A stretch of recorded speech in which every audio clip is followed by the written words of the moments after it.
Makita nimo ang pattern sa tinuntubang unhin na ninyo og file sa sham, tawag na sham nga impeachment Siyam. complaint. Mhm. Kanang kuan na ba kanang tinunto lang kanang gadula-dulaan ra nimo ang proseso. Mhm. Kay basig kani nga grupo ra ba nagplano ni sila, naggather na ni sila ebidensya. Simba kog mag-file ng impeachment unya sufficiente day ang substance and form.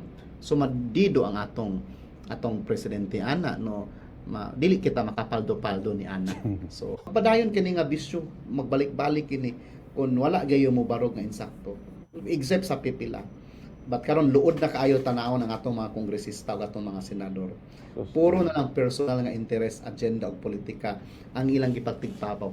Asa ang liyamado, asa ang paldo, didto ko boto. Kay kung namalandong sila, Bombo Jonel, una sa tanan, dili nila himuon kaning impeachment nga mekanismo para pag-threaten, no, paghulga sa usa ka taas kaayo nga taas nga opisyal sa nasod nga nay mandato, whether president or vice presidente, ang ilang hunahunahon kung amo kining i-file nga wala man day kapasikaran una dinali-dali man day sama to na nahitabo kang sarang last day na nila gi-file.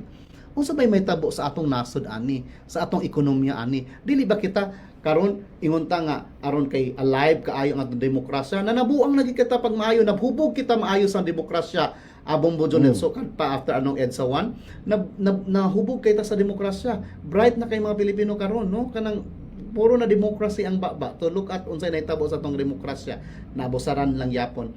Wala sila malandong naghuna-una nga kung ato ning buhaton makadaot ba kakanin sa atong ekonomiya na bakit igo nga kapasikaran niini bisag kontra sila sa politika kay dili na sila unity, disunity na sila.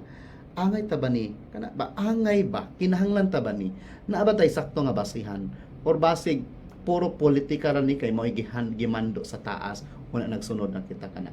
So angay gid sila mamalandong kun unsay makapamaayo sa nasod.